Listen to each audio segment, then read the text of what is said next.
Welcome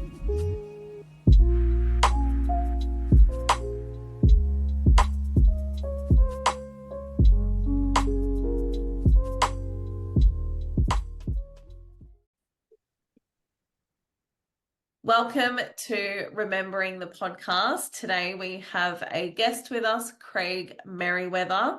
He is a mindset coach and clinical hypnotherapist, helping people eliminate negative emotions and trauma so they can reach their full potential.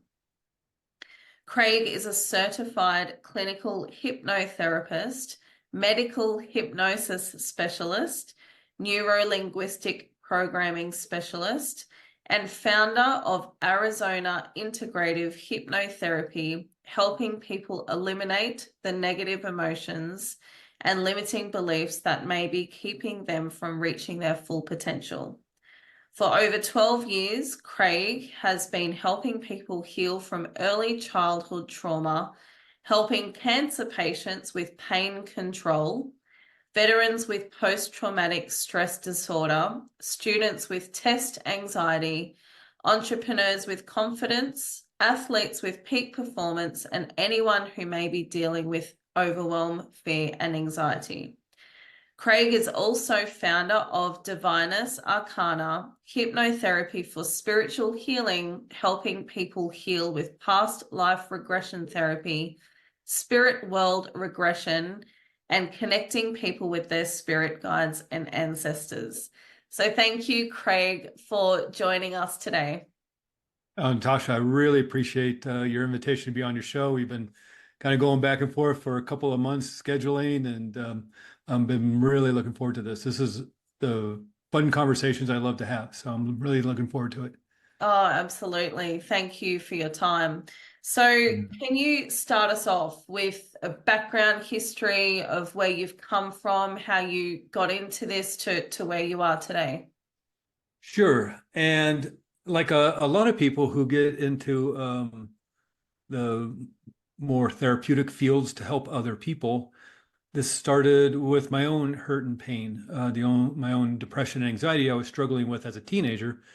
And that was back in the 1980s. And there's, back then they didn't have the Prozacs and the SSRI drugs that that have helped some people with depression. Those didn't come out till the 90s, mid 90s, late 90s. And so really in the 1980s, of course, no internet. You had talk therapy and whatever book you could find at the library or your bookstore. Mhm. And of course, as a teenager, you're probably not going to do either. And so I really just kind of held on to it, tried to make myself as comfortable as possible into my 20s and the 1990s. And it just became something that you get used to. It's just something, you think this is how it's going to be. This is who you are. Mm. And my mother struggled with depression. I struggle with it. And whether was a genetic issue or just mirroring what I saw in the home, we both struggle with this. And it was really the birth of my son in 2000 that I really decided I needed to get my life together. I needed to fix this, because if it was either or, nature or nurture, then I wanted to be able to help my son with that. And so it took some time, on and off, trying to figure out what it's all about. By, of course, the early 2000s, you had the internet coming out, a lot more information to get a hold of, and more able to do the research, whether at the library or bookstore or the internet.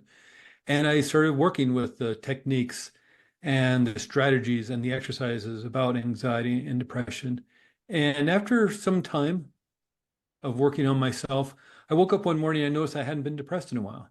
I just kind of had taken off the coat, if you will, and realized that, if you've ever gone backpacking, if any of your listeners have gone out into the wilderness with a backpack on, like 25-pound backpack, you hike for 6 hours, and all of a sudden you just take off that backpack and you just feel that lightness of it all. You're still you, but there's a lightness to it all. And that's what it felt like. And I realized I had a toolbox full of tools, techniques, strategies, skills, exercises that I could show other people.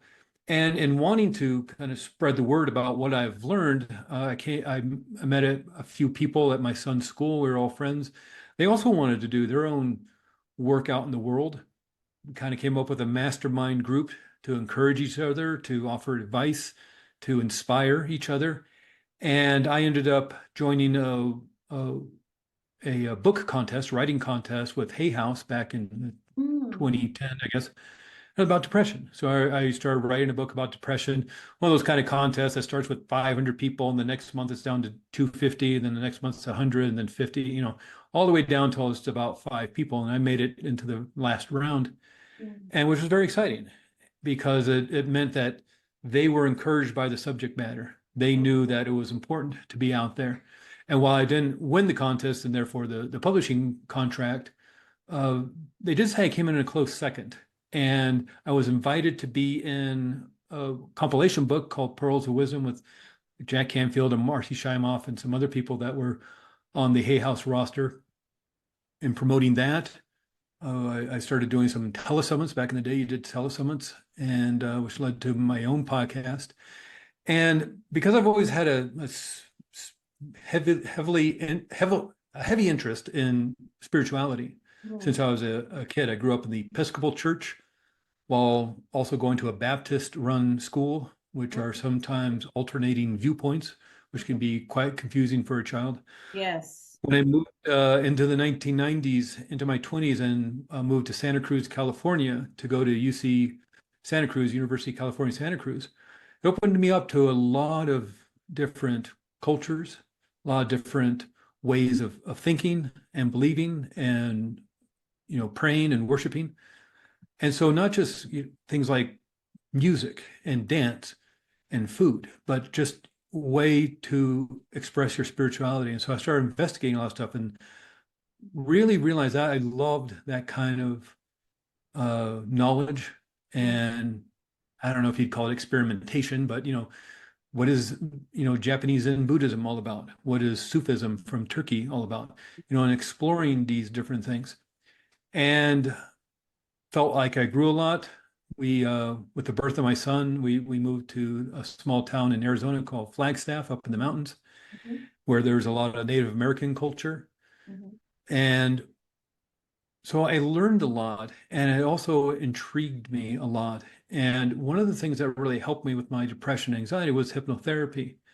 And I also, as I was researching more about hypnotherapy, because I loved it so much that it helped me, I was sort of investigating it over some years to see, well, is this a right fit for me? Is this something I could do? Because I loved it so much. I had a desire to help other people change the world in whatever way I can. And I ended up uh, training in hypnotherapy at a wonderful school, Hypnotherapy Academy of America, Albuquerque, New Mexico. Extraordinary school. So much amazing training, 9 a.m. to 6 p.m., Monday through Friday for 2.5 months. This is Oh. 500 hours of extraordinary training just in clinical hypnosis, medical hypnosis, but also the last 2 weeks, module 5 is past life regression and natal therapy, spirit world regression. And the reason I went to that school is because of this strong foundation that they have, not only Mm. in hypnotherapy, but going all the way to the more spiritual side of this work. And it just thrilled me to know, and it was such extraordinary work, such interesting work. So I live near Sedona, Arizona. A lot of your listeners probably know, I'm sure you do too, Natasha, about Sedona, Arizona, Mm. a very high-powered spiritual community, beautiful red rocks in kind of mid-central Arizona.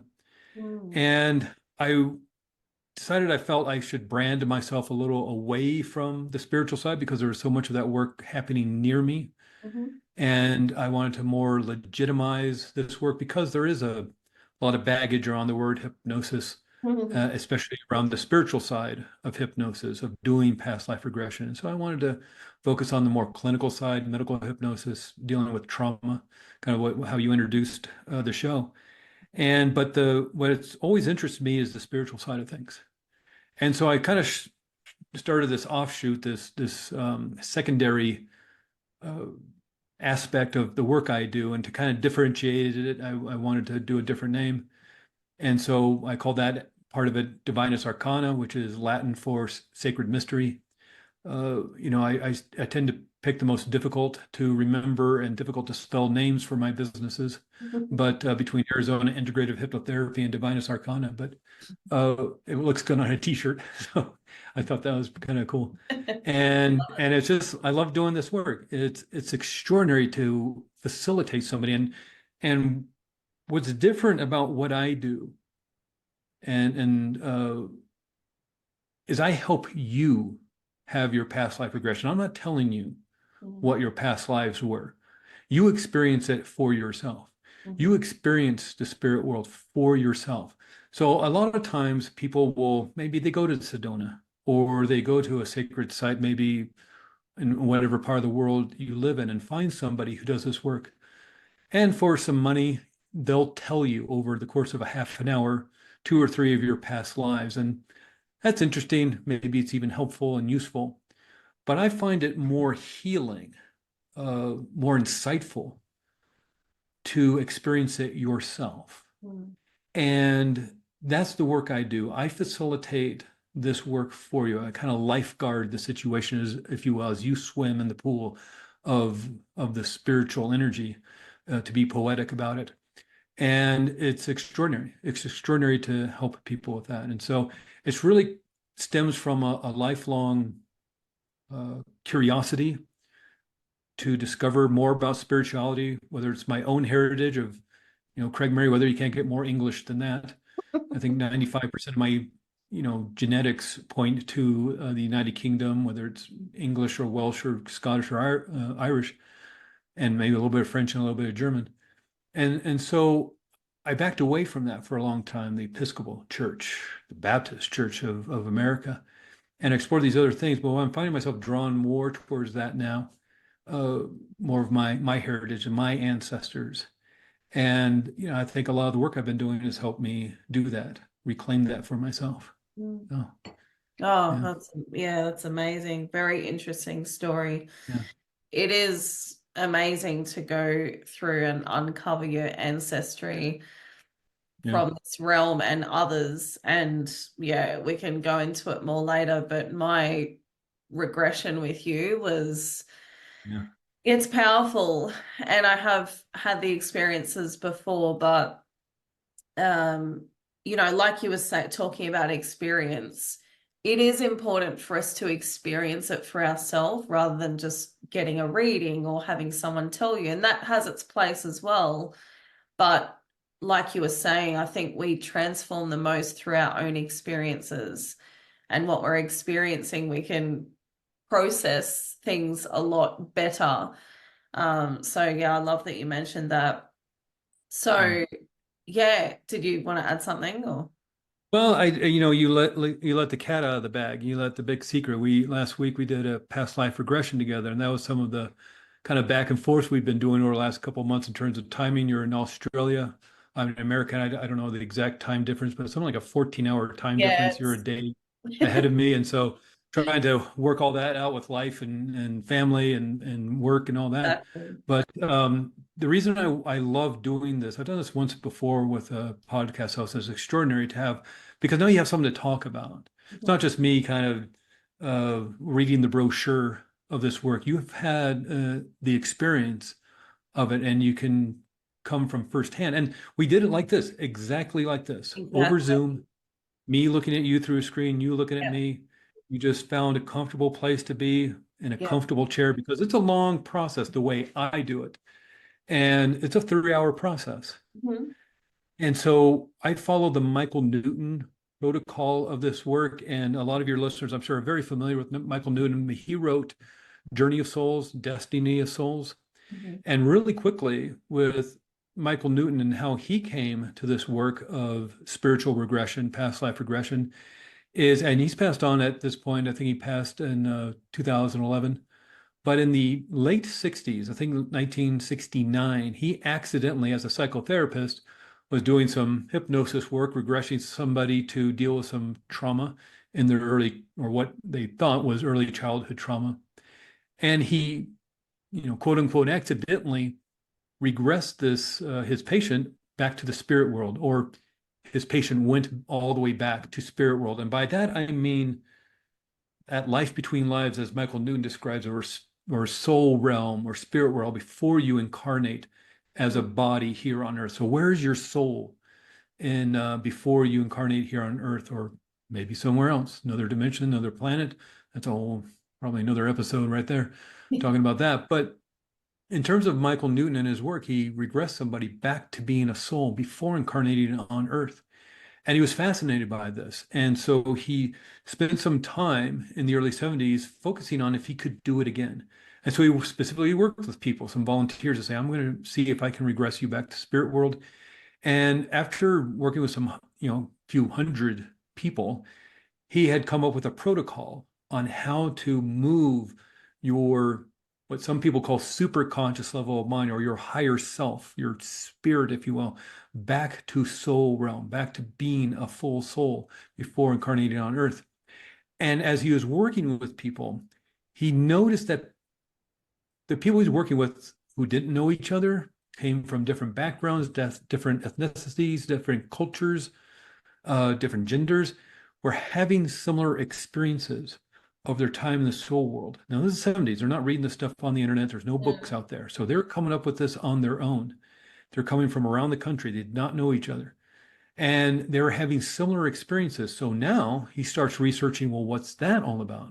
And he spent the late 70s in the 1980s researching by asking questions, by discovering and basically kind of making this outline or this map of people's experiences. And so after working with thousands of people over the course of at least 15 years, he wrote the first book, Journey of Souls. And it's about this exploration of people's experiences. He then did another decade's worth of work with another 1,000 or so people, wrote the second book, the volume 2, Destiny of Souls, which is even twice as big as the first book. And it was in the early 2000s that he started the Michael Newton Institute that provides training in this work, classes, workshops, even year-long trainings. Now, as I mentioned before, he's passed away 2011, but the Michael Institute is still alive and kicking. And you look it up, the Newton Institute or michaelnewtoninstitute.com, something like that. And they're still doing classes, still doing workshops, still producing books. I think they've come out with 2 or 3 books since Michael Newton has passed away. But this work that I do focuses on his protocol and the way he does it. And that's why it takes a bit longer than maybe people are used to. It's not the half-hour session or the hour session. The reason why it takes 3 hours, one is, of course, we're going to email back and forth a lot of information to get you prepared. But we're going to spend the first, little bit, 5-10 minutes discussing what it is you want to work on. And then we're going to do a warm-up exercise to kind of warm up the 5 senses, awaken your auditory, your vision, your feeling states, maybe even smell, taste, touch.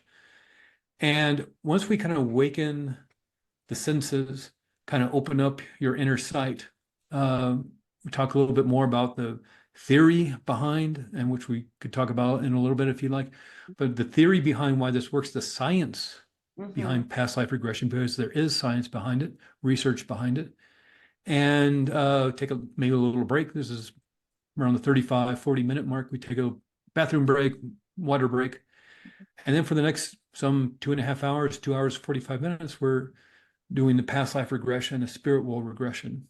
You want questions answered? Let's ask the questions. If you want people identified in your life, whether it's a loved one, family member, good friend, that teacher back in school you had for 1 semester but really inspired you, you want to find out whether they're part of your soul group, are they some sort of spirit guide? Have you lived in past lives before? We can find this information. And we have enough time to ask all the questions, including about purpose, including about mission in your current life, your ultimate goals in this life, and how to achieve them. If you're unaware of that, well, let's ask. Yeah.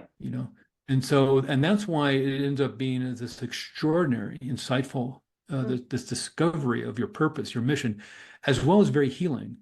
Because oftentimes the past life you're going to explore is something that maybe is causing some hurt and pain in this world, possibly even physical pain. I've worked with people where they've healed physical pain just sort of kind of by accident, where we're up in the healing space of the spirit world.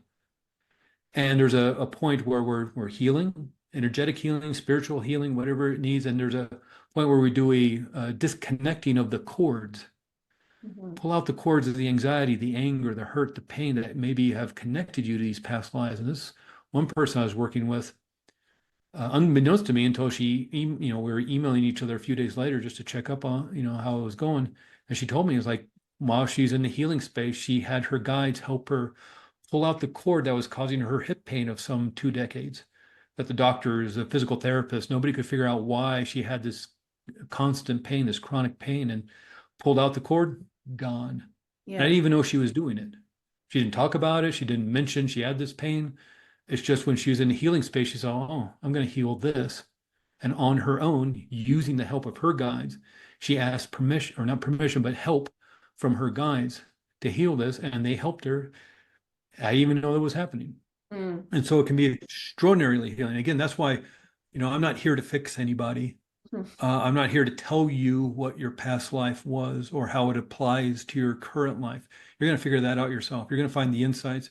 You're going to find discoveries. And what I like about, you know, assisting, people like yourself, Natasha, is that you get to experience this, and now firsthand you can talk about it in your way because you have this voice and this platform to talk about spirituality in a safe way Mm. to a lot of people. And now that you've had this experience, you know it's legitimate. You've had an extraordinary experience, and it's a amazing thing to help people through.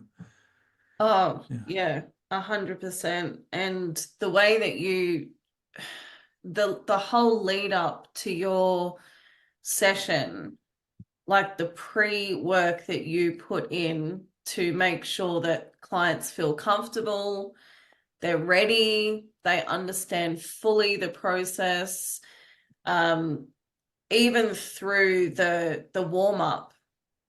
Like I found that helpful. I'm someone that practices visualization and, regularly. So I felt like I could do that quite easily. But I was also thinking during that process about the people that had never done it before. And I feel like that would be, it was very well guided by you to go Thank through you. and to feel that. And I think that's really important. Just the whole lead up to it was very professional. It was very gentle. It was guided perfectly. So yeah, I think that Oh, was thank you. really, I think it's really important. Yeah. Yeah. Yeah, I think so too. And unless you've done, multiple past life regressions, and not specifically with me, but other people, then maybe, you know, you sense that your intuition and your inner guidance is already, warmed up. But the reason why we practice that warm up exercise is that part of it, as you remember, we were like, see the outside of your home. Now zoom out so you can see Mhm. like a Google Earth view or like a bird's eye view of your home. Now zoom in. And now turn up the lights, and now turn down the lights. Now turn up the sound, turn down the sound, change the song. Remove yourself from the, your home and move back to a movie theater. This kind of thing is because you can practice that within the past life regression. Because you may be in a spot where maybe it's really dark and dim in the room or outside where you are. Okay, well, how about turning up the lights a bit and seeing where you are? Or you hear voices in the next room, but you can't hear what they're saying. Well, turn up the sound a bit, turn up the volume. Mm. That the books on the bookshelf, I can't really see what they say. Well, zoom in and see what the titles are on those books. All these different things. If it's too intense, zoom out. Or you can't tell where you are, zoom out and get a bird's eye view of where you are. Or again, you can't read the letter on the table, zoom in. And by practicing this in a more safer way of just being in your home or a movie theater or something like that, you get the idea of like, oh, I can do this. I can Mm. zoom, and see the top of my house or zoom in and turn up the lights in my kitchen or turn them off. And when you realize you can do that, like, okay, well, now you know how to do this. Mhm. And so you really get a sense of how powerfully, excuse me, how powerful you are, Mhm. not only within your subconscious mind, but by accessing the super conscious level of mind. Again, what some people may call inner sight or inner wisdom or higher self. By accessing this part of you, you can gain great insight Mhm. to heal your current life, because that's the main point of what I uh, do with this work. It can be very insightful. It's great to discover past lives. It's fun. It Mm. really is. But a lot of the work I do with people is to heal something specific. Mhm. Maybe there's just chronic anxiety. They don't know what it is. Maybe somebody, they live here in the desert of Arizona and they have a deep-seated fear of open ocean. Mhm. Why? They've never seen the ocean unless they've seen like the movie Titanic or Jaws or something. Why would you have a deep-seated fear of the ocean if you live in the desert and never even been to the ocean? Mm. Maybe there's some other issue, a lot anger. My mom said I was born angry. Mm. Okay, well, let's find out why. So their main reason is for to create healing in this life. If you're struggling and you can't find a common era reasoning behind the hurt and the pain and the trauma, but it also again can be very insightful. Maybe we go back to uh, the past life where you met your greatest spiritual teacher, or we go back to the past life. Maybe you have a great skill in a musical instrument or art or math or science or something. One idea, one theory behind the great masters of whether you're, say, Yo-Yo Ma, considered one of the great cello players of all time, or a great opera singer she's a soprano, or Bruce Lee, the great martial arts um, practitioner back in the 60s and 70s. Uh, to get to that level of mastery took many lifetimes. Mm. So Yo-Yo Ma just didn't pick up the cello at the age of 4, which he did, pick up the cello at 4, and then he was a master. It took many lifetimes to get to the point where in this life he could be the master cello player that he is. It took many lifetimes for Bruce Lee to get at that level. It took many lifetimes for Meryl Streep to become the great actress that she is. Mm. So maybe go back to the past life where you started studying the art form or the science that you're so good at. It can be anything like that, whatever you're interested in working on discovering. Mm. But what I really like to do is I like to help people deal with the hurt and pain. Yeah. And that's really important because I think a lot of times, because sometimes it's only that half an hour, Mm. and then they're off to the next person to tell them what their past life's all about. And you don't get that healing. You just realize, oh, I got this hurt and pain. Oh, now I understand why. Wow, I feel awful. And Mm. that's, I don't know, that seems like a lot of money to pay to just feel awful about Yeah. it. One of the reasons why this is so important to me is Tim Zimmerman, who's the director of the Hypnotherapy Academy of America in Albuquerque. They used to be in Santa Fe for you Americanites listening, and then they had to move to a bigger space in Albuquerque because the school got so popular. It's been around about 30 years. But when Tim started uh, working as a hypnotherapist, he was talking to a friend, and he says, "Yeah, I'm studying to be a hypnotherapist. I'm going to open up my own practice." And his friend said, "Oh yeah, my ex-wife went up to Taos, New Mexico, to do a past life regression, and this past life regression, this person told her that, or no, her experience was that it was kind of back in the medieval era, and she was someone who kind of bucked authority, had a loud mouth, and ran afoul of the local authorities because she was creating some dissidents within the community. And so they arrested her, threw her in jail, and basically starved her to death as torture until she passed away after about 6 months of torture, of being starved to death in a medieval dungeon. And she realized that her jailer, the one who was torturing her in this way, was her husband in this life. And there's no healing around. It's just like, well, there you go. Your Mhm. husband was the person who literally tortured you to death, Mm. some hundreds of years ago, and divorced him. Mm. And there's a public record you could go to read in Santa Fe, New Mexico, that the divorce paperwork filed with the county there says that part of the reason for the divorce is because in a past life he tortured and killed me. Now I'm guessing there was probably other issues in that Yeah. relationship to get to that point, but it's extraordinary that one Mhm. of the final straws of, oh, I can't be with this guy, you know. Yeah. this relationship is over because there is no healing to it. Yeah. There was no ability to heal that and resolve that, Mm.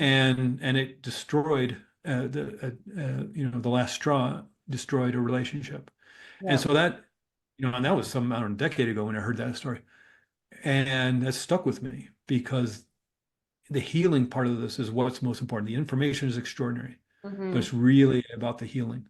Oh, I And love that you mentioned that because I am someone that very much believes in past lives. However, when necessary, you can go into it for healing. It's not just for information, just yes, it's fun as well, but there's a purpose yeah, to it for the healing. And another thing that I love that you mentioned, which is part of the reason why you're on this podcast, is because I very much believe in helping people see that they're already whole and that they're mm, already well. It's just returning to that state, remembering. That's why it's called Remembering the Podcast. So I love that you frame your healing sessions like that. You don't offer your perceptions around, well, you didn't with my experience, and you don't provide opinions. It's just you allow me to have my own experience and my own healing. Even the mm, processing of it, you're not putting in your projections and perceptions of things, which is something actually that I see a lot in the healing industry is, we have to be careful with what perceptions and projections we're giving to the client. And, so it's very important that you just allow that space for someone to experience their own healing. So yeah, what do you want to say something about that? Because I just find yeah, it's just so important. And I always talk about there's a divine responsibility that we have to make sure that we're holding someone's vulnerability and consciousness in our hands. It's like it's such a responsibility. yeah, Yeah. yeah. That's actually an extraordinary way of putting it. I've never really thought about it that way. Um, and it makes me grateful that people are willing to trust Mm, and have the courage to do this kind of work that can be quite vulnerable. yeah. But in the past life, what is helpful is it's not just facilitating somebody to get to that past life, Mm, but as you experience it, we're having a conversation for this entire whatever 2.5, almost 3 hours, and I'm asking you questions, what your experience is, and it's not just for my own edification and insight, but it's about helping you have the experience that you need to have by asking you questions mhm, and gaining the insights. Because sometimes you may just, I'm standing in a field. Maybe we're somewhere in Europe. I'm not sure. I don't know how, you might be not be asking the questions that you may, think to ask because you're in this trance state or extraordinary trance state. And yet, because you have this ability to speak with me, I can ask questions like, well, who do you sense yourself to be? mm, Oh, that's a good question. Well, I feel like and even if you feel like it's a guess, that's probably the right answer. Well, I don't know, but I think I'm this person or that person. mm. But it's also just even asking general questions of how old are you in Yeah. this particular scene? And what we're going to do in the past life, I help uh, facilitate for people is we're going to jump to 4 or 5 important events in that life. So let's say, just for an example, let's just use the general example of go back to the past life that is most influencing your Mm, current life. So even if you don't know what you want to work on, or you don't feel you have anything, it's like, okay, well, there is a past life that's influencing this one. Which mm, one is most influencing your current life? Let's mm, go back there. And so we establish the scene. Where are you? mm, What can you sense around you? And it may take a moment for it to open up. And that's where okay, well, brighten it mm, or rise above it to get a bird's eye view. Are you male or female? It mm, may be the opposite of what you are this time. How old are you? And then because What if you lived 90 years in that past life? We can't go through every year of that life, obviously. So we're going to jump to 4 or 5 important events that help define the influence on your current life. Mhm. And so we'll establish a scene. We'll get your name, and other defining information of where you are, what's happening next, what's important to notice about what's going on. And you're speaking to me out loud, and Mhm. we're recording this. So you have a recording of what you say. So you can listen to it, tomorrow, next week, 6 months from now, 5 years from now, and still gain insight from it. Yeah. And then, all right, let's move to the next important event in that life that has to do with influencing your current life. 1, 2, 3, be at the next event. And maybe you move ahead 5, 10 years. Maybe you move, you reverse in age. It Mm. doesn't have to be linear. It doesn't have to be in chronological order. I've had people start at, let's say, the age 25, then they go to 12, then they go to 40, and then they go to 18, and then they go to, 62. It could be backwards. They Mhm. start at 62, then they go to 50, then they go to 30, and then they get to their last day on earth when they're 80. Um, it happens the way you need it to Yeah. happen. And so we'll jump to these places, and then every question, there's all these questions. What happens next? What is going on in this scene? Now, I've had people actually just have their past lives revolve around 3 days. So we'll Mm. jump to 4 or 5 different important events that just seem to take place within a 3-day period. Mm. Example would be maybe somebody who, fears the ocean, fears stress and anxiety, fears conflict because their past life regression we go through, we find out they're at the Normandy beach during World War II. Mm. It just takes place with all those 2 or 3 days around prepping and then storming and then the aftermath of storming Normandy during World War II. Or maybe it takes place over, start at 12 and go all the way to the age of 90 and just jump 4 or 5 different places. It can happen all sorts of ways. But the questions are the same. What is happening? What is going on? And maybe referring to things you've said to me. Well, how has that influenced the anxiety you're feeling around water? If that's something you've mentioned in the past. And you'll speak to me now. I'm guessing, and you'll be able to respond to this, Natasha, but I'm guessing people are really only giving me about 1/10 of what they're experiencing.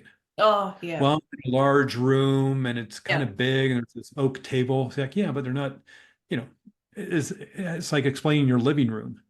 Okay, well, there's a couch and there's a dining room table and there's a nice big painting on the wall next to my TV. It's like, but are you really describing the room? And so I'm guessing people really only are able to explain to me out loud 1/10 of really what they're experiencing. Yeah. Um, Yeah, but it that's is pretty extraordinary. yeah, that's right. And when I was listening back to the audio, I realized that, oh yeah, like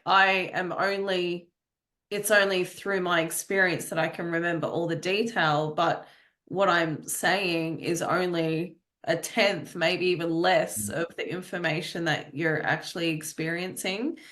Um, Something that surprised me was remembering a name for Mm. myself. And the past life actually that I wanted to go into wasn't even the one that came up.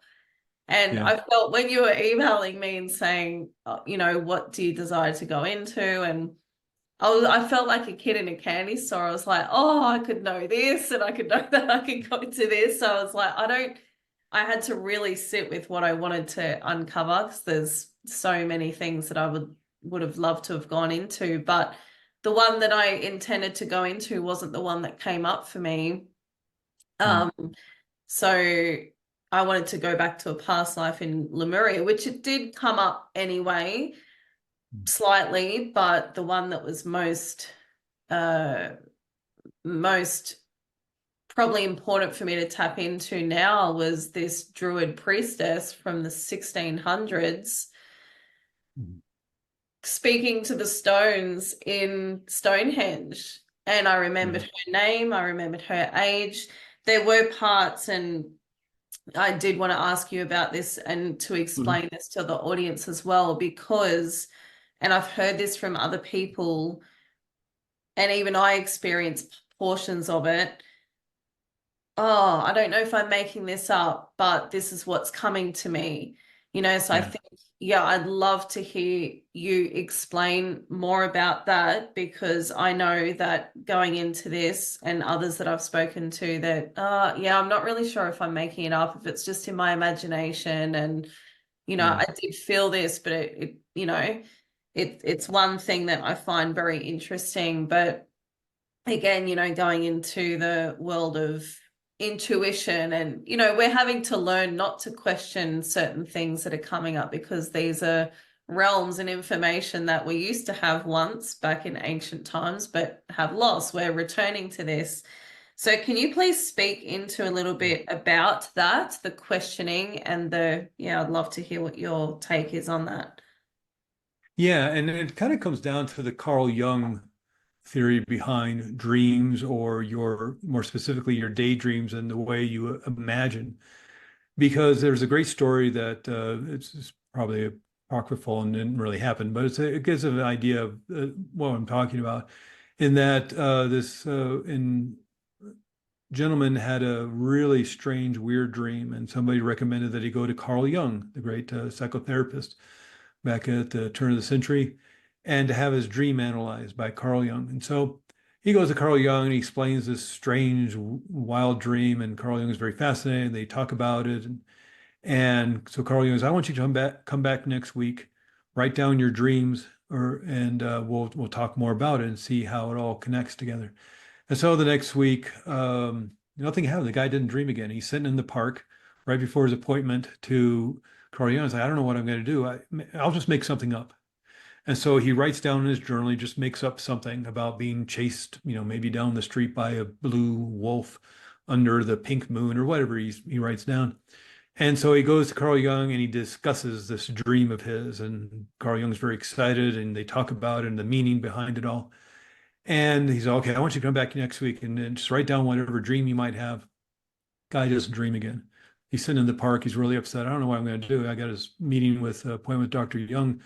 And well, I'll just write up another dream. Writes up another dream. He does this 4 or 5 times. He never dreamed again. He just had that one dream. And finally, after just 4 or 5 sessions of him making up a dream right before he walks into Carl Jung's office, he unloads and just, I feel so guilty. I've been making up these dreams. I really apologize. I've been wasting your time. And I'm really embarrassed by all this. He's like, no, don't be embarrassed. These dreams are fascinating, what you've written down, these daydreams, because why did you write that down? Why a blue wolf under a pink moon? Why did you come up with that? And Mm, so that's what the entry is into it. And even one of the instructions, if as we kind of mentioned in the pre-talk before the actual past life regression, and if people are having struggles, like just make it up for me. If mm, you didn't know where you were, walk or you see the door, it's a dark room with a door. I want you to walk through the door and into a lighted room. And what do you see? mm, Even if you have to make it up for me, what do you see? Because why would you make that up? mm, And even if it's like, okay, well, I just saw Braveheart, or I just saw a World War I documentary, or I just saw a documentary about the Middle Ages or something, or I just saw, Monty Python, the Holy Grail or something. And so, of course, it's going to be back in the King Arthur era. But okay, let's start with that. Then what happens? Now you got to start coming up with something. And in this trance state that you're in, why are you making that up? yeah, You know, what happens next? Now you got to come up with something. And why are yeah. you coming up with that? Your Mhm. subconscious mind and your superconscious level of mind is going to bring you the information the way you need to. And even if you feel within your conscious earthly brain, you're making it up, so what? Make it up. Mm. Because why are you making that up? Yeah, Why are you making up that story? Why is that important yeah, during this trance state? And so there are a lot of questions that can help with that. I feel stuck. I can't get out of this room. But what if you could get out of that room and open the door? Look in your pocket. Oh, there's a key. Take the key, unlock the door, and open up the door. So, and that's where facilitating this really helps. Because yes, if you do get stuck, then there's ways of finding to go forward. Even yeah, if like asking, guidance of your guides, because there will get to a point where we get to the very last day in that life. Mhm. And how does that life end? Because this is where a lot of what's called the throwing action happens. Is there grief? Is there pain? Is there anger? Is there despair? Do you have the notion that life is good or bad? Is it hard or easy? Is money easy to come by? Did you have a real poor, poverty-stricken life, and life is hard? What are you taking with you as you end that life? Do you regret that life? Are you angry that maybe you were killed in war as a young soldier? And are you carrying that with you into the spirit world and therefore into this current life? What are you bringing with you as you pass in the last moments of that life? And then move your spirit out of that body. And what does that feel like? That's what I love so much. People can tell you what is the experience, as if it's happening in slow motion, explain the spirit leaving the body. What does that feel like to you? What do you feel like now? Some people describe it as an energy or light. How do you describe being in spirit form? Are there other spirits around you? And what does it feel like moving up to the spirit world? What Yeah. does that feel? And you're getting people to respond to you. Well, it feels like I'm being pulled by an energy or whatever their experience may be. Arriving at spirit, the gateway to spirit world, who meets you there? Hmm. And it's like, well, I'm surrounded by my friends. I'm surrounded by the other souls who are in my soul group. I'm surrounded, or my guide comes to meet me. Or if you align yourself with maybe some spirit animals, the wolf or the bear or the falcon or something, the bear comes to meet me. The Hmm. great bear of spirit, it's spiritual bear comes to meet me or whatever it is. And people have different experiences that are also somewhat similar. Hmm. And then while in spirit world, and again, we still have like an hour, maybe an hour and 10 minutes. We spent maybe 45 minutes, an hour in a past life. We still got an hour, maybe hour and a half to explore uh, the spirit world. Yeah. And so where do you need to go? Where do you go first? Do you go to some sort of orientation with your guide? And who is this guide? Mm. What's your guide's name? Is this the guide that stayed with you from the beginnings of your soul till now? Does he come Mm. meet you on earth? Has that ever happened? Do you sense this guide as male or female or just an energy being? How do you sense yourself in the energy of spirit world? Do you need to go to the healing place? Yeah, I need to go to the healing place. Okay, 1, 2, 3, be at the healing place. There is no time. There is no space up in the spirit world. So healing, 200 years of healing can happen in 2 minutes. Mm. There is no time, there is no space. So even if the healing space is 2 light years away, you can be there in 1 second because there is no time, there is no space. So be there now. And what's going on in the healing space? Are there other beings there? Is your guide with you? Is it an energy healing? Is it spiritual healing? Is a physical healing? What's happening? Is it energy, light, water? People have different experiences and yet all seem somewhat similar. Yeah. And so as that healing happens, what did you learn from that past life? Mm. How can what you learned from that past life, the hurt and pain, be applied in this current life that needs to be healed? How's it influencing? Yeah. Then maybe we go to the past life viewing room. Are there threads that connect various past life together, not just your current life and the one you just experienced? Are there others that connect together in some way? Maybe Yeah. you can see them on a large screen, or there's books of them, or however the metaphor is that you sense it as with your human brain. Mm. And there's so many places you go. I've had people spontaneously go to the library, which is fascinating because Michael Newton talks about that. So I say, I need to go to the library. It's like, Yeah. okay, I never been to the library. And they go to the library. And maybe they just hang out with their friends. Yeah. I just want to hang out with my friends and relax. Fine, 2 minutes can be like Yeah. 200 years. Rest and relax and have a vacation with your friends.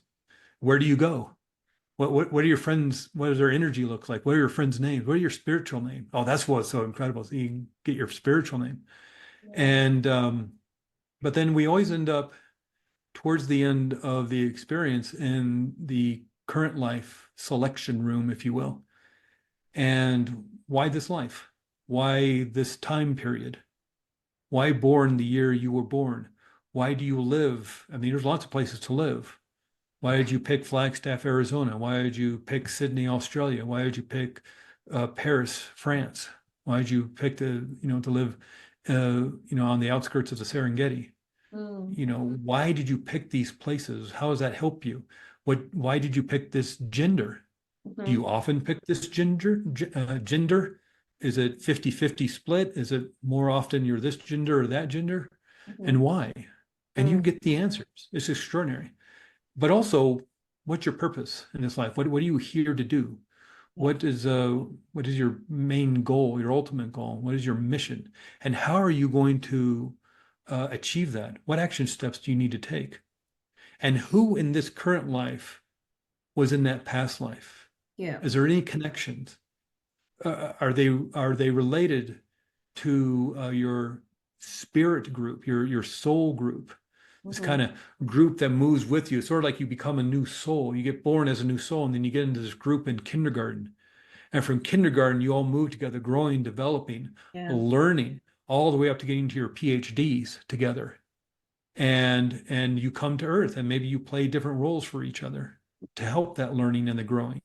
Yeah. And when you realize that maybe some of the hurt and pain you've experienced in this life was set up to help you grow and develop, a lot of forgiveness happens. And I know that that's a trigger word Mm. and a hard word sometimes to deal with.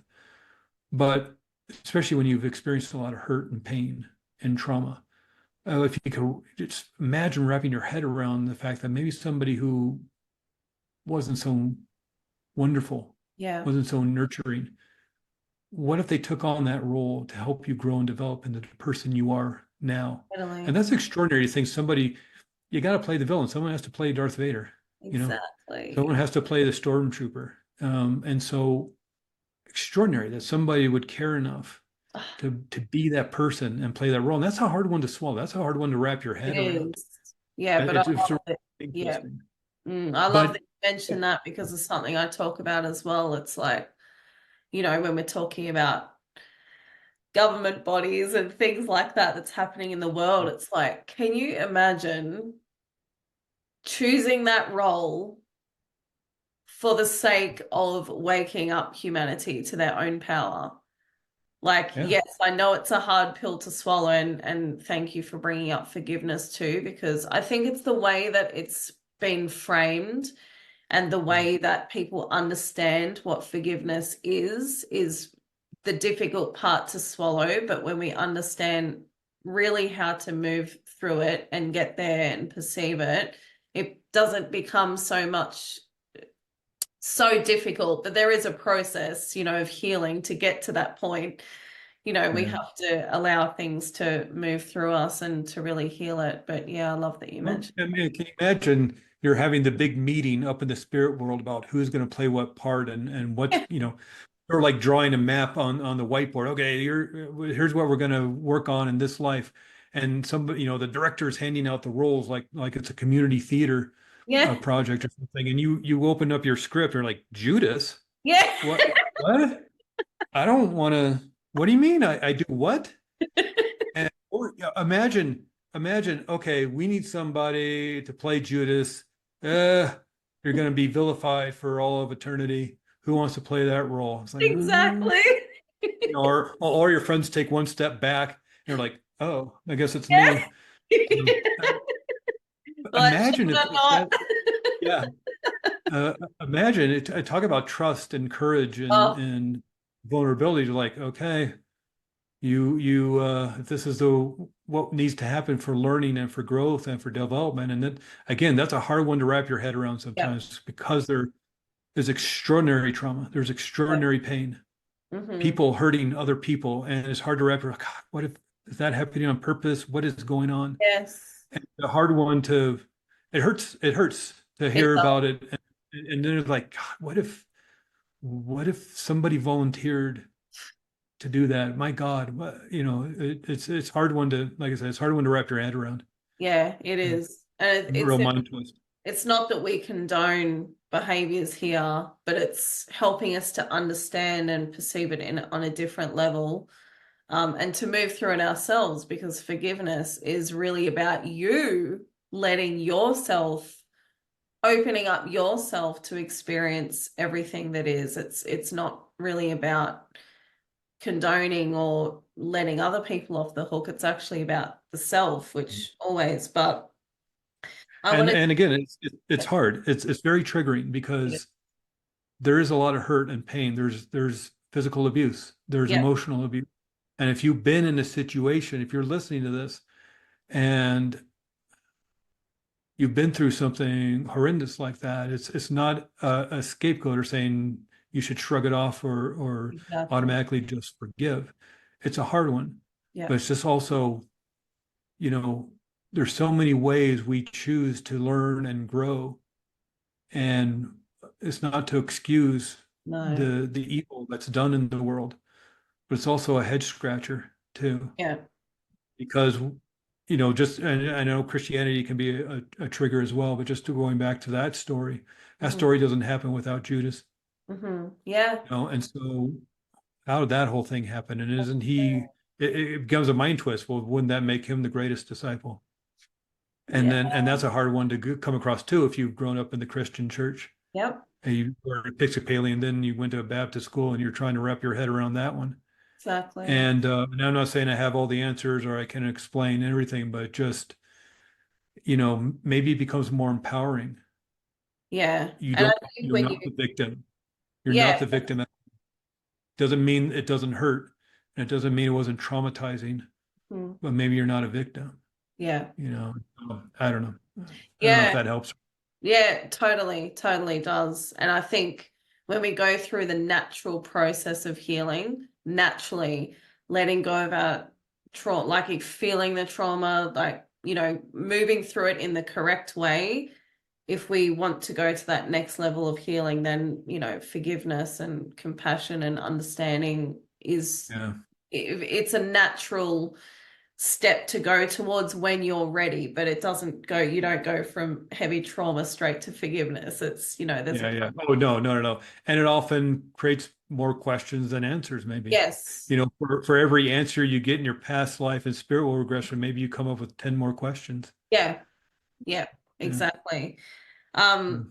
so drawing back to my own experience is something I was curious, one of the things I was curious about was, oh, okay, I want to go back to my why I've got asthma. Mm. And then I decided against it. I thought, no, I really want to uncover this information first. I can always do another session with you to uncover that. But it came up naturally. It came up Yeah. when I went back to my 7-year-old self in this lifetime. It came to me naturally. I could all of a sudden just feel myself breathing. My lungs were clear. And I was saying when I was listening back to the audio, it was profound again that the healing was is us coming back to who we truly are and Mm. seeing what the distortions are around the illnesses. So that's my experience was seeing that I'm already whole. I don't need to believe in this illness. And I'm not discounting, there's layers to this, but Yeah. my experience was, oh, I'm already whole. I don't need to take on this illness and this ailment. This is something that I've actually been given as a gift to see my own empowerment. And so that was really profound for me. And I was saying through the session, I'm healed. It's done. Like that's it. There's no more asthma. Now, what I'm experiencing now is that, and I said it through the session, was there's a part of me that doesn't believe this, that Mm. doesn't want to believe this. So that's the part for me that I'm working on now is, okay, Mm. I know what the truth is that I'm already whole and I don't need this ailment, but the belief is something that I'm working through, is helping my mind believe that that's true because there's a part of me that's like, oh no, I can't just get rid of it Sure. like so. And in this human body, your nervous system, maybe quite possibly even your brain is wired and programmed to experience stress and trauma by shutting down your lungs, maybe. Mm. And, again, some more stuff to work on. Not everything's just a one session in your life is all Yeah. rainbows and unicorns. Hmm. Uh, but from wisdom comes great healing. And by even just understanding why maybe you have a situation like that, the healing process begins, Exactly. and with your mind, like hypnotherapy, yeah, it doesn't heal a broken leg overnight. Yeah. Research shows that it heals it 40% faster than Yeah. not using hypnotherapy. So instead of taking 8 weeks, it can take 5. Yeah. And so it's pretty extraordinary what the body can do. It Totally. can even more quickly than expected.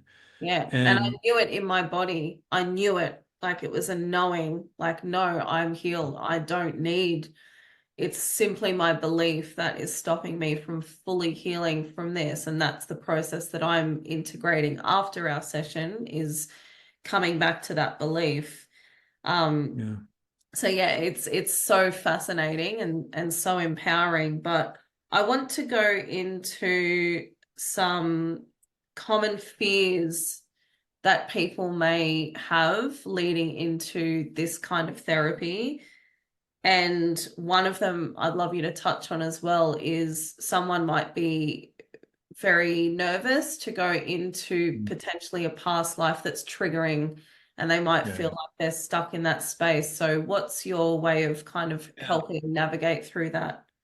This work, and whether it's clinical hypnotherapy, in that we're working on maybe some trauma in this life, maybe you experienced as a child or as a teenager or later, or maybe you're just looking for confidence, or doing a past life regression and that more deeper, intense work of a past life regression. It's always, always, always done in a safe way. Mm. It's done in a gentle way. And in fact, one of the instructions of right before you move into a past life is your super conscious level mind, that higher self that is you, knows where you're going. Maybe consciously within your human brain here on Earth, you don't know where you're going, but your super conscious level mind knows exactly where you're going. And if it's going to be a joyful life, it's going to be a happy life filled with knowledge and discovery and insight, then you can be in that life and experience it as if it's fully 3D, like you're walking and talking with these people and in that era. But if it's going to be more intense, if you need to experience or gain insight and discovery around a past life that was really intense, again, maybe like the example I used, the 3 days of storming Normandy Beach in World War II, then maybe you can watch it as if it's a movie on a screen. Again, part of the warm up. Maybe you can watch it as if you have a bird's eye view, so you're watching it down below, so you're disassociated from it. Yeah. We're not going to put you right in the middle of Yeah. something horrendous. Uh, you're going to protect yourself in the way that is best for you. Mm. And I'm there to lifeguard. And if it's too intense, okay, get out of it. We've already Yeah. practiced this in the warm-up exercise. Turn off the kitchen scene, turn off the movie theater scene, turn up the lights, turn down the lights, turn up the sound, turn down the sound, Mhm. zoom out, whatever you need to do, especially to create a safe place. So it's always done in a safe way. In fact, those are specific instructions I say 2 or 3 times before we even move into past life. Do this in a safe way. Your Mhm. subconscious mind and super conscious levels of mind, your higher self knows how to do that to Mhm. keep you safe. So this is a gentle experience that where you gain the knowledge, the information to heal in this current life. Yeah. And you do. And Yeah. you do. And if there is issues, let's get out of it. All right, I Yeah. want you to move to a more safe scene. Let's do that now. Yeah. One, two, three, do that now. Yeah. And since you've already practiced that in the warm-up exercise, you know how to do it. Yeah. For sure. Yeah. Common Yeah. misconceptions regarding your therapy. I think, well, especially with past life regression, I get when talking to people about it at the coffee shop or, hanging out with a party or something. Oh, everybody thinks they're Napoleon or Cleopatra. I've never met Napoleon. I've never met Cleopatra. Uh, People have the experience they have. Oftentimes, they're more working class, Mhm. commoner person, if you will. And even if somebody had the experience of being Napoleon or Cleopatra or Queen Victoria, whoever, Gandhi even. Maybe it's not so much that you were Napoleon or Cleopatra or Mother Teresa or whoever, but you're experiencing that lifetime Yeah. for healing or for information. Or I've gone through my own healing of hurt and pain in this life, and one of the reasons I kind of even got into this information because it's a long story, but basically it seemed like me and a couple other people who I became strangely acquainted with were holding on to hurt and pain for some other people in a past life. And it Mm. sounds weird and strange, and it's a longer story for some other time. But the only way the experience that we had together makes any sense is if we came to this earth to help heal other people's hurt and pain. Or maybe it was like our group. Let's say there's 7 or 8 of us in this soul group that is ours, that we've grown up from, tiny baby souls through kindergarten and high school and into getting our master's degree. And at some point in a past life, two of our group has some extraordinary hurt and pain and trauma. Mm. And the rest of us decided, we're going to come to this life and fix that for them, to take on that burden and deal with that. And it's the only way, you know, I personally can like make any sense of the experience I had with these other people, is that, well, that wasn't me and it wasn't us, it was somebody else. And the only Mm. reason I could think that that would happen is because we're trying to help somebody else in our own group help heal. And so maybe that's what's happening. Yeah. Maybe it's not even your hurt and pain that you're experiencing in that the past life you need experience. Maybe you're dealing with something else. Mm. And so the basic misconception is, oh, everybody who does a past life thinks they're Napoleon or Cleopatra. No, I've never experienced that. Never had anybody experience that. Oftentimes, it's quite a bit vague. I think my name is Thomas, and I'm in the 1600s, and I seem to be in a village, and there's no I'm absolutely Napoleon or I'm whoever Queen Victoria. Yes. And but the other thing is that a lot of people think just with this hypnosis, and I know we're running up against time, so I'll try and make this brief. Yeah, that's okay. But that the state of hypnosis is a way to control people, and Yes. it's not. And it's unfortunate because that's what is portrayed in the movies and TV shows, and it's just a way to move plot point forward. How are you going to get Jason Bourne to assassinate the Prime Minister of England? It's like, well, let's hypnotize them because we don't want to waste a bunch of film and time and money showing how to train them. So we'll just hypnotize them. It's like, that's not the way it works. Yeah. But, well, I saw a show in Las Vegas, or I saw a show at a comedy club, or I saw a YouTube video where these people are on stage and they were clucking like chickens or singing like Elvis Presley or dancing like Michael Jackson or pretending they were on a roller coaster or whatever the gag was. It's like, okay, yeah, I see. Assuming that's not faked out by a bunch of actors or the local improv troupe. Let's Mm. say that's for real. Let's say that's absolutely genuine and for real. That show is for real. And I've seen shows that, yeah, that's got to be real. They volunteered to be up there. The hypnotist who's performing the show, people paid money to be there, big money to be there and to be entertained. So he's going to entertain them. So he's going to ask for volunteers. And he or she, the hypnotherapist or the hypnotist, is going to say, oh, we're going to have a great show tonight and have a lot of fun. Who wants to come up here and have a great time? And a bunch of people raise their hand. So who's that, hypnotist going to pick? The people not raising the hand or making themselves small? Well, I don't want to do this. Of course not. They're not going to pick that person. They're going to pick the person who's excited to be out there, who wants to be there. They're an extrovert. They're an exhibitionist. They want a funny video to put on TikTok or Instagram or something. They want to be funny in front of their friends. Yeah. They want to press their girlfriend or boyfriend or whatever. And so they get up there and have a great time. And, even when they get up there, sit down in the seat, and the hypnotist says, and what's your name and where you're from? And you want to go into hypnosis and have a great show? Absolutely, I do. I mean, they say yes, like 7 times. They bought a ticket to the show. They sat down in their seat. They volunteered, raising their hands, jumping up and down, and walk up on stage and tell them, yeah, I absolutely want to go into hypnosis and have a fun show. And they say yes 6, 7 times before this guy makes them sing like Elvis Presley or impersonate Beyonce or dance like Michael Jackson or whatever the deal is. And so it's really unfortunate because I think it scares a lot of people away from wanting to come to this therapy. But imagine if you so want to have a fun time and do a good show and have a funny video for to put on YouTube that you're willing to act silly like that. What if you want to heal? Yeah. What are the possibilities that you're going to be able to do that? And what's extraordinary about this work is I'm not going to fix you. Hmm. And hypnotherapy is not going to fix you. You're going to fix yourself. Yeah. Because who better to know what the problem is than you? Mm. And more importantly, who better to know what the answer is than you? Who better to know how to solve this problem? Even if you're not consciously aware of even what the problem is, your subconscious mind does. That's why you have the problem.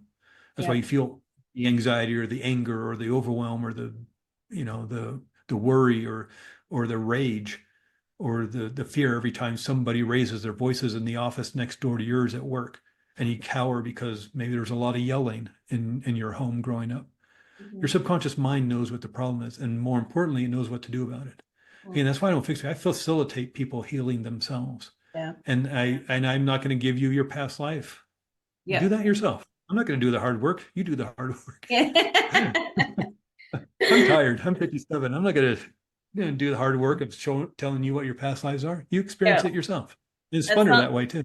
yeah, totally. And something that I was going to mention before is when we were talking about the uh, whether people feel like it's being made up or not, even if it's fake, say Mm. all of this isn't real, you still come out with extremely empowering, insightful messages that help you. Okay, So, yeah, like, that's an I believe extraordinary point. it, Yeah, but it's like, even if that was the case, you still are coming out with something that is going to help you. that's an extraordinary point because okay, let's say we could prove for a fact, which we cannot, but let's say we can prove for a fact that past lives aren't a thing. Mhm.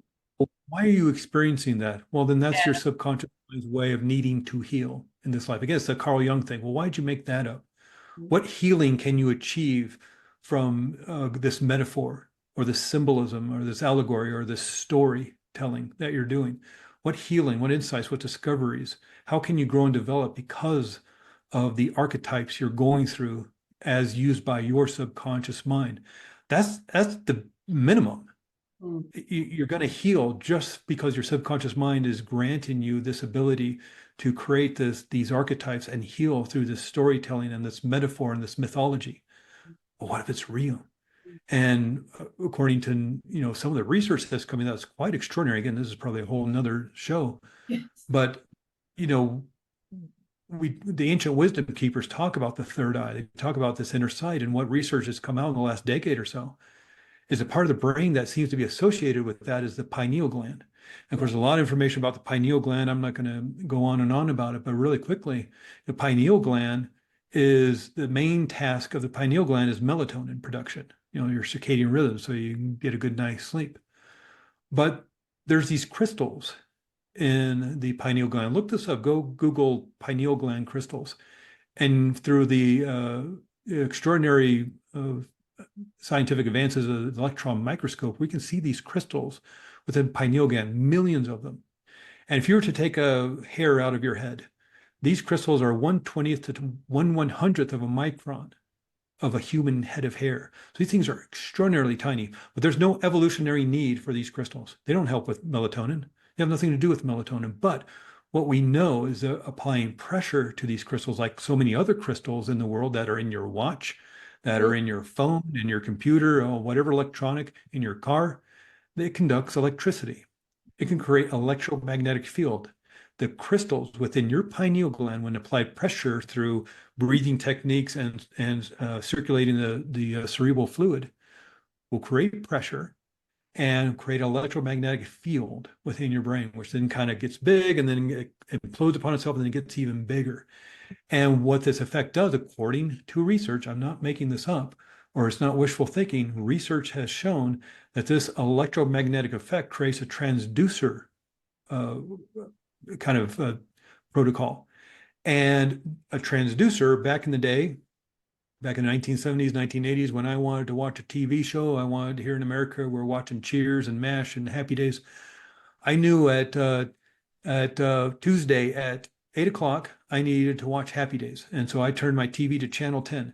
And at Tuesdays at 8 p.m., a TV station in Los Angeles would take a film and video of that episode of Happy Days, put it into their technology, their machinery, and a transducer would take that film and that audio, turn it into a frequency and shoot it up into the airwaves.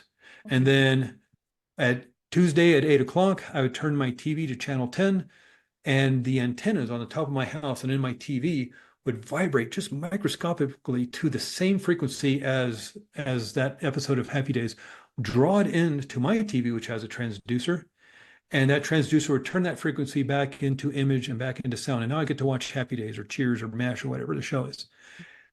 That's what your pineal gland is doing. Yeah. It is a transducer. Another research study that was Frontiers of Psychology. It was published in the journal Frontiers of Psychology, states that basically memory and information is not held within the brain, but is held within 0-point field. Mm-hmm. And 0-point field, if you were to look at an atom, the atom that makes me, the atoms that make you, Natasha, the plant behind you, the chair, the picture, the malls, everything is made of atoms. And if you were to look at an atom with an electron microscope and just start going deeper and deeper, you're seeing quarks and subatomic particles until the very essence of an atom, the things that make up our universe, is energy. Yep. And this binds all things. Of course, in Star Wars, they call it the Force, but it's this energy that binds all things that makes all things, exist. And it seems, according to this research published in the Frontiers of Psychology, that all information is held within this field. And it's this transducer in the pineal gland, when activated, can pull that information in. And so it's really your ability. We all have the ability by, warming ourselves up and doing these processes to activate the pineal gland and bring in this information.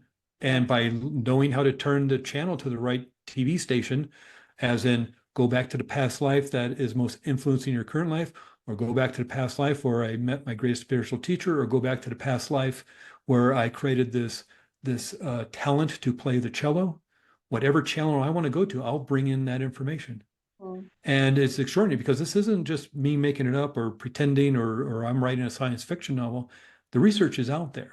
Yeah. And extraordinarily how much information has come about the pineal gland. And even the experiences that children are speaking about. Oh my God, yeah. Yeah. You cannot ask, and things have been proven. They've gone back into documents that proves that that person lived that lifetime, which this child in this lifetime is speaking about to incredible detail.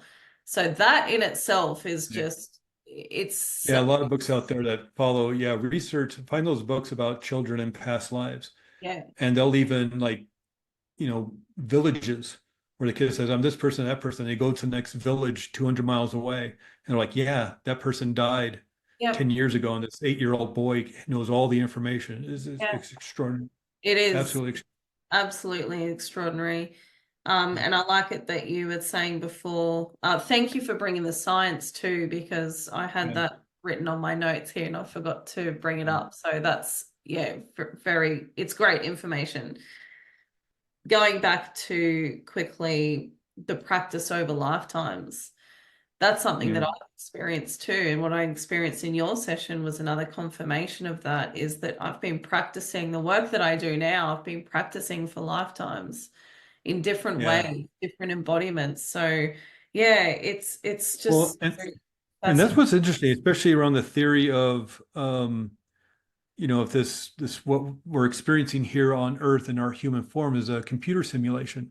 Of course, lots of science to back up that theory. But what is a simulation? But like a flight simulator that a pilot may need to go on. He needs to fly into Paris next week. Never been to Paris, so he's going to get on, or she's going to get on a flight simulator, and the pilot's going to practice. What happens if there's turbulence over the Atlantic, depending on which way you're flying. But what if there's turbulence over the Atlantic, or it's in the dark or in the rain, or they switch runways.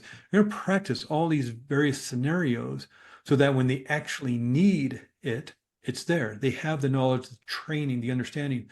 So if this world of ours that we're experiencing right now is a simulation, what is it that what is it that we need? What are Yeah. we here to learn that we're going to use maybe somewhere else? And with your experience, that was quite extraordinary. There's so many threads between Mhm. that experience you had and the one you're experiencing now, and as well as getting some even more information kind of with other past lives that have threads through it Yeah. of different timelines that, well, maybe at some point you are training, and this is, I'm just making this up off the top of my head, Yeah. but if you're yourself training to be a guide in the spirit world, to retire from this earthly existence because you're getting your PhD, and maybe this earthly existence is your, when you're doing your PhD, you have to do some sort of dissertation. Maybe this is your dissertation over the couple of lifetimes Yeah. because you are training to be a guide up in that life. You're going to start training the young souls. You're being groomed to be the next guide for a group of souls. And so you're continuing this training in various scenarios. And it doesn't mean that your next life is going to be in, if you do another life, is going to be in 2080 Mhm. or 2256. You may go back, why wouldn't you just go, wow, I really feel like I need more of that information as a shaman. I think I need to go back to maybe experiencing somewhere in South America of Peru back in 1298. It doesn't mean that this is linear, that Totally. your life started in 10 BC and then 500 and then 1869 and now 20, the 2000s. Maybe you're jumping all over the place, Yeah. just That's or why not even experience, you need to experience how everyone felt within World War II. So you experienced being being a Parisian during mm, the occupation, the Nazis. You experienced what it was like to be a Jew in Poland. You yeah. experienced what it is to be conscripted as a Nazi, as a young man, to be a concentration camp guard. You experienced what it was to be an American soldier on Normandy Beach, or a Japanese pilot on at Pearl Harbor. I mean, why not experience these different scenarios around this in the same timeline as with different viewpoints for your learning and your Totally. growth? Yeah, Why it's all not? perception, isn't it? All of it Yeah, is perception that we're experiencing to know the self. Um, yeah, yeah, when I was experiencing it, it was just time stacked. It's not linear at all. It's actually stacked on top of each other. So that was interesting. And the choice thing was interesting when I was viewing myself in the spirit world, before I came down. I was moving through this space and it was like, I think it's Inside Out, that movie where there's like these oh, glass baubles. yeah, Um, yeah, yeah, yeah, yeah, and that's how I viewed it. It was like all these glass baubles, and in each glass bauble was that lifetime experience, who you're with, the role you're mhm. going to play, everything was in that bauble and that experience. And so what I was doing was choosing, that's the one that's going to help me evolve the best Yeah, yeah, for my yeah, soul's journey. So that was interesting. yeah, yeah. Because why not, have, because it's been my experience in working with people that there is some choice around the life Yeah, you pick. And the definitely. questions are asked, why? Yeah, Why? Why am I a white male in America living in Flagstaff, Arizona? How does that help me as yeah, opposed to, being a black woman in Alabama, mhm, back in the 1960s? Why did I choose this time? yeah. And you'll get some insightful answers. Yeah, and that's Mhm. what I loved about your sessions as well, is that you ask lots of great questions to open up the experience and the insight and the understanding. So I feel like I could talk to you for another half an hour, but we Yeah, can't because of time. yeah, But yeah, from my session with you, I just wanted to mention, in case someone feels drawn to having an experience with you, which I highly encourage. Um, I received more purpose, more clarity, insightful messages, and a whole bunch of healing and understanding of what this is as well. So I have to mention that just as a quick testimonial, I guess. But you are here because of the experience that I had with you, and I really want to promote you to the audience Thank and you. say that, like, I felt extremely safe with you. It was an incredible experience, and yeah, I think it's empowering work. Do you have a last message that you wish to share with people, some kind of encouragement or positive message? You all have the ability and the power. You're all powerful people, and you can do this work. Of if you just want to talk about it and email, or we can even get on the phone or a Zoom call and just chat about it for a little bit. But you have the ability and the power to do this. It's not just for a select few. Mm. There are some people who maybe have more, talent towards it, so they become psychics or mediums, or the ability to read Akashic records or things like that. But you have the ability to read your own book of your life and to do so for healing. You're allowed to do that. You have the power, you have the ability to do that. So if you have any hesitation about it because you think you can't, Mm. or you think you want other people to do it for you, I'd say just at least look into it and find out more information, because we all have this extraordinary pineal gland, and we begin in it for a reason. There's crystals within our brain that create electromagnetic field. And it's extraordinary how powerful we are, how amazing we are, and to be able to tap up into spirit is pretty extraordinary. But we all have the ability to do it. So if you're hesitating, I would say please explore the possibilities that if this interests you at all, if this resonates with you at all, know that you have the power to have an experience, and it's quite insightful and really healing. Yeah, for sure. And have you got anything going on with your work at the moment that you wish people to know about? And how can people get in touch with you? Yeah, the best way, again, I have the most complicated of business names, but if and there'll probably be links everywhere, but Yes. Arizona Integrative Hypnotherapy, even if you're interested in past life regression, you can find me there at Arizona Integrative Hypnotherapy. I'm in Flagstaff, Arizona. So even if you just Google search Flagstaff Hypnosis, Flagstaff AZ for Arizona Hypnosis, you can find me under Arizona Integrated Hypnotherapy under Google search. But the other name is Divinus Arcana. It's Latin for sacred mystery, where I'm using hypnosis for spiritual healing. And you find me those ways, just shoot me an email, and or maybe we'll get on a Zoom call or a phone call, and just I'm happy to talk about this stuff. I love talking about it. It's extraordinary work, and it's fun to do, and it's honoring, and to be able to help people with this is quite been in terms of what I'm doing. Nothing too unusual about, actually, as we record this in a couple of weeks, to make my first trip to England to kind of visit some sites of my ancestry. And Oh, my ancestors, my great great great grandfather was the priest of a church in Norwich County, Long Stratton, England. And we're going to visit this church that my great great grandfather was a priest at back in 1620s. And I'm really excited because of to be able to attach to my ancestors in that way. That's become some of the work I've been doing the last few years. So it's humbling and it's honoring to not only help people but also dig deeper into my own work, and this hypnotherapy is a big part of the healing I've done in the world. I mean, in my world for yeah. myself. So Oh, yeah, how exciting. Yeah, yeah, I'm excited to hear about that trip. yeah, But yeah, thank you so much for your time. Thank you for your service to humanity. yeah. Thank you.